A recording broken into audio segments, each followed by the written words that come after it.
Right, so we're looking at this. This is from Umbral. I don't know if this is the 5th Umbral or 6th Umbral. That's a Final Fantasy lore joke, by the way, guys. Don't worry if it went over your head. I don't know which number Umbral is, but it's one of them. They've got a video, no BS guide to choosing healer in Final Fantasy 14 Endwalker. So this is current 6.4 updated. Big. I've already given it a like. I've already linked it in the chat. Full screen. Let's go. No BS. There are 4 healers to choose from, and this guy will help you. In Final Fantasy 14, there are 4 healers to choose from, and this guy will help you choose which one you should make. Wait, there's only 4 healers? I thought there was more. Based on okay. aesthetic, mechanic, and gameplay of the job. White Mage is your classic healer in this game. Lots of powerful burst healing spells, and is relatively easy to learn. Perfect for beginners. You can unlock this job by leveling the Conjure class and finishing level 30 White Mage job quests. White Mage has that MMORPG priest type aesthetic. People also told me it's very druidic, like druidic spells, druidic. Is it druidic in spellcast and appearance, or just in like sort of staff? Because I've seen like a staff that looks really cool. Like I've seen people with weapons that looks really good. And it's do you do hots and stuff as well? Okay. Oh. Yeah, 5 if you count physics summoner. I do. I have done a few physics in my time, and they have saved my life. So choke on that. They wield the power Lore of and natures and light, or in this universe called white magic.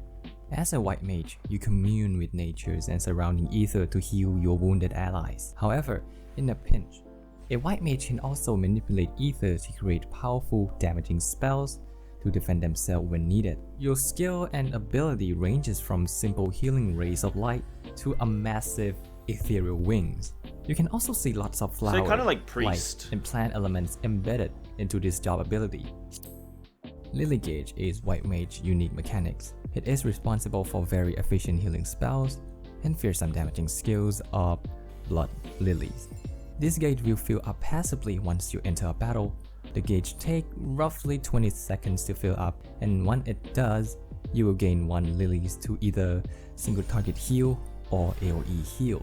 But once you use 3 lilies, you will gain... Oh, and it's like charges. It's not like... So, yeah. So you can, each one is a big spell. So you can sort of store those up. Like, if you're really good at a fight, you'd store those up maybe over time and then, like, have them available for... a Blood Lily, which can be used to unleash a powerful damaging spell. And then you get a DPS button. White Mage is a reactive healer, which means that you... And that's blood for the Blood Lily? Okay. Blood for the Blood God. There's some glams that it can make you look more druidic. Okay, cool. Blood Lily, you use them and not get them capped. You want to use them and not get them capped? Yeah, sure. But you can sit on like 2, for example, and just let that last one take... Yeah, I'm probably just like getting in, trying to min-max on something I'm not even played yet, but sure. I like the look of White Mage so far. Okay, because going into this video, I was like, oh, Astrologian all the way, but I like the druidic idea of White Mage so far. So it's a reactive healer, okay. I like that. I prefer reactive healers. You'll be waiting for damage to land on your party members and heal them up to full health. And White Mage can do that pretty easily because of the wide array of burst healing spell that they have. Also, with the Lily Gauge resources, you will be constantly using it to heal because you will want to put out as many Blood Lily as possible to help out with your party overall damage output. Yep, damage is important for healing. Okay. White Mage looks cool. I think that's like just like a nice run-of-the-mill. I wouldn't be upset playing that. That would just be like standard. Unless something else really blows me away, I think White Mage will be what I go. Astrologian is a healer and a buffer packed into the same package because you can use your tarot card to buff your party while also using your connection with the star to heal them. You can unlock this job at level 50 in each card. However, this job is about to be reworked in the upcoming expansions, so... Oh, is it? In 7.0? Okay. You know, please keep that in mind.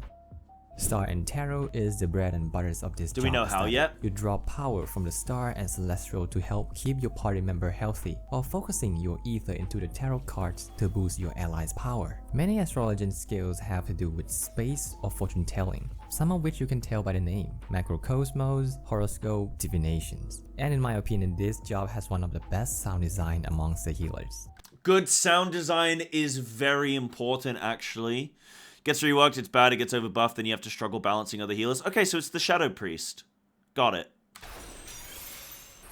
It's either mega busted OP, nothing comes close, or they overcorrect and then it's dog shit trash, nobody plays it. And then it basically just goes on that hamster wheel for eternity. Okay. Yeah, I want to look at these spells. Hold on. And in my opinion, this job has one of the best sound design amongst the healers. Yeah, and you also have best looking limit break 3 in the game. Yeah, that looks amazing. And I know that LB3 on healer is always the one that's used. Astrology and core mechanics revolve around a deck of tarot cards. You can draw a card from the deck which will store it on your job gauge here. Now, this card will do 2 things once you play it on either yourself or a party member. First, it will increase that player damage output by a small %, and second, store an astro sign on the job gauge. These signs can't be used until you have 3 of them, and when you do, you can spend them to buff yourself. And the more different signs you have, the better the buff. Okay, so you want to do like different things. So you want to like do a heal, buff somebody, do another thing. I imagine it's heal, buff, DPS, and those 3 things give you 3 different stickers. Which then, okay, I'm guessing. So there is a little randomness and luck involved here. Some like it, some don't. It's always depends on DPS, you. right? However, you will see that there is a little socket here on the right that is for minor arcana, which is basically another pool of cards that you can draw and can either be played for damage or heal.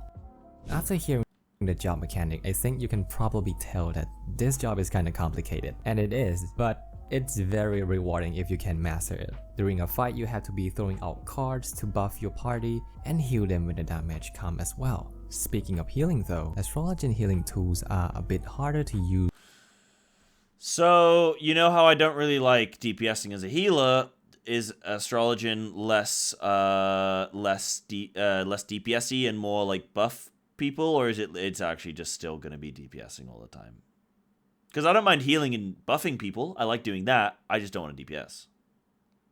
But I will DPS if I have to. And people are going to tell me I have to. You're still DPSing a lot. Less DPS than the others. Okay. Okay. Still got a DPS. Yeah, I know every healer is going to have to DPS. But as long as I sort of spend less time doing that, then I'm happy. You have to DPS as a healer. Yeah, I know. Relax. It's going to be okay. It's going to be okay, chat. I will DPS as a healer. It's okay. It's okay. It's going to be fine. Okay. Than white mage, because some of them require pre-planning to be efficient, because you can set them up in advance and let it automatically heal your party up once it expires, saving you precious time to manage your card. Okay, so a little bit of pre-planning with Astrologian looks like it's quite complex, but probably, like, I think I could probably still pull it off eventually. It's just going to be hard learning fights and then also maybe doing that as well, but okay. That could be fun though, as I go into a fight and I go into a fight blind, and then as I start to progress it, say we're doing some of those ARR extremes, and as I start to progress the fight, I start to understand because as a DPS player, I'm already knowing the sort of damage cycles that are coming in because I'm cycling my own defensives and my feints and things like that anyway. So as a healer, you're just naturally going to do that as well as time goes by. So that could be quite fun, actually, is understanding that and learning that. That could be fun. That's why we don't recommend Astrologian as a first healer role. Okay. Okay. In mitigations and shielding So parts. this is Scholar, yes? Did I miss that? Scholar? Yes, Scholar. Okay. Your card. Okay. Scholars specialize in mitigations and shielding party members to protect them from incoming damage. The job also has a fairy companion that helps them keep their party members' health. I'm gonna be honest with you guys, none of this shit matters to me because I'm not gonna be playing healer at a high enough level where it I'm probably not gonna go into an ultimate as a healer. The main thing to me is that the glamour looks good and that I like the look of the animations of the heal spells. As long as I like those two things, literally nothing else, man. Oh, well, this is more optimal in the range of... Don't care. Check. You can unlock this job by leveling Arcanus, and you will have to do a Scholar job quest at level 30 to unlock it. When speaking of Scholar, two things will come into a person's mind: books and fairies. These two elements are the backbones of their aesthetic. Scholars are the military strategists who create a pact with fairies to combine their brilliant minds in tactics and the powerful healing natures of the fairies. Most of the healing spell in Scholar arsenal will have a fairy and academic vibe to it, but almost all of their damaging skill look kinda sci-fi, like Broil 4, Other War 2, and Biolysis. So there is a mixture of magic and technology in this job. Okay. Scholar job mechanics are Ether Flow and Fairy Gauge. Ether Flow is a resource that you get when you use the ability called Ether Flow. You gain 3 stacks in total, and these can be used to either heal or damage. And Fairy Gauge here is a bar that will fill up every time you spend an Ether Flow. This gauge can be used to focus heal a target in your party. Usually you will use this on your tank. It is important to note that your fairy will automatically heal your party member if their health is missing. Just don't forget to summon them before a fight. And your fairy can turn into Seraph, which is basically your fairies but on steroids. They will cast shield on top of the healing that they do, while also granting you additional skill that help you cast shield to your whole party. Unlike White Mage, Scholar is more of a proactive rather than reactive healer, which means that you have to prepare your ability in advance to be efficient with this job. I probably don't want to play... Yeah, this one probably don't want to do Scholar, because I don't really like the idea of playing proactive healers as a first-time healer, and also very, very new to the game. Yeah. And it has a piss beam. The reason being that your toolkit doesn't have many abilities that can top up your party members quickly, but rather slowly healing them through passive regeneration. This causes lots of new scholars to struggle keeping party member alive during a fight, because you have to shift your mindset a little bit to play scholar, but once you get it, it is a breeze to play. Yeah, use the ability before the damaging comes. The damaging comes, see you later, no biggie. Keep DPS. Nice. Sage is the new... Okay, yeah, I probably won't do Scholar. Like, so far, it's Astrologian or it's White Mage. Astrologian sort of fills me more with apprehension. Like, I'm a little bit nervous because it looked like a little bit more complex than White Mage. But White Mage... but both looked fun, and Astrologian has some pretty cool visuals, so I like that. But, I don't know which one to go for. Okay. I don't know which one to go for between those two, but we'll see. Maybe Sage is the winner. In Endwalker, and it does bring a new style of healing to the game as well. Sage's main gimmick is healing by attacking, plus thick shield on the side. You can unlock this job at level 70 in Limsa Luminsa. Sage aesthetic and overall vibe is probably the most sci-fi out of all the jobs that are in this game so far. You can shoot laser, project barriers, and literally fly. So if you like Gundam, laser, and healing, yeah, this is a perfect job for you. Did I say that you have a jetpack? Yeah. Sage you can't even play until 70, right? A jetpack.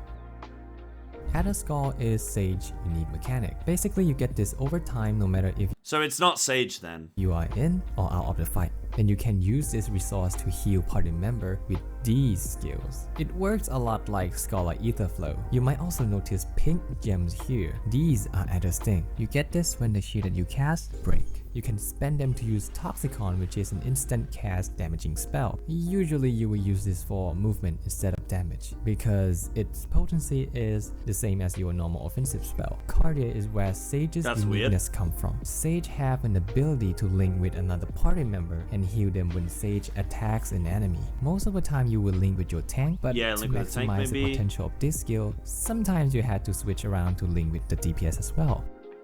Okay, that's cool. Sage's gameplay and toolkit is centered around the fact that they can provide healing while attacking. Thus, there are lots of ability that can enhance your trade to do that. So this is the Disc Priest. Krasis, or Numa. This concept of healing can take a bit of time to get used to, but once you nail the principle of this job, it is the most comfy healer in my opinion. Okay, I do like Disc Priest, but works a lot like Scholar. You have lots of mitigation spell packed with a steady stream of regeneration. Hope this video helped you. Thank you for watching. I do like mitigation at times as a sort of play. I still don't know though which one I want to play But okay, it's definitely going to be... So I can't even play Sage now anyway, but maybe later down the line I might try it out. But I probably would preference Astrologian or White Mage. But I don't know which one to play between the two. I don't know which one yet. Roll a dice. What do you think I got the wheel spinner for, ladies and gentlemen? Should we do cool colors is one of them, and hot colors is the other one. We spin the wheel, baby. Spin the wheel of fate. I think that's what an astrologian would do, right? They'd look at the cards. Gotta go to a medium and see what horoscope I get. You play them all, you don't have to choose. I know, but I wanna like invest a decent amount of time into my first one to at least understand like healing. I feel like I think you'll enjoy Astro. I mean, going into it, Astro was the one that I wanted to play anyway. So I guess if I already wanted to play Astro anyway, I may as well just do that as my first one. I say go with what your heart tells you. Yeah, always have Scholar as an option. Okay, so I don't need to worry too much about that one. That's fine. White Mage is closest to WoW healing, below level 60. Yeah. I just think Astrologian, though, was the one that, like White Mage had to really convince me in order for me to choose it. I don't know. It was quite good, though. I think I would enjoy White Mage more, but I just don't know until I try them both. Because the cool thing with White Mage is that it was reactive, it's druidic, it's kind of like a Holy Priest as well, and I like, if I don't heal on Druid, then I like to heal on Priest, so I kind of like that. But I don't care if it's awful until a certain level. Like, people have told me that Samurai doesn't come online until a whatever level, and Summon is trash until the... Like, I don't know those things because I've not experienced them, so it's all relative, right? You only think it's good then because you've played the good version, right? I've not played the good version, so I won't know how bad the bad version is, so it'll still feel good. You can try level 60 job in Palace of the Dead. Nah, I'll just commit to one before. I mean, I can play both. I could do White Mage and Astrology, and it's just which one to level first. I don't know. White Mage is full heal. I do like that. That sort of reminds me of like a priest type thing. I think I might go White Mage. Tell you what, guys, I'm gonna sleep on it. I'm gonna go away. I'm gonna think about it. Tomorrow morning, when we start stream, I will have made my decision. Okay? It's gonna be Astrologian or it's gonna be White Mage. We've managed to remove 50% of the options, but we're down to the final two.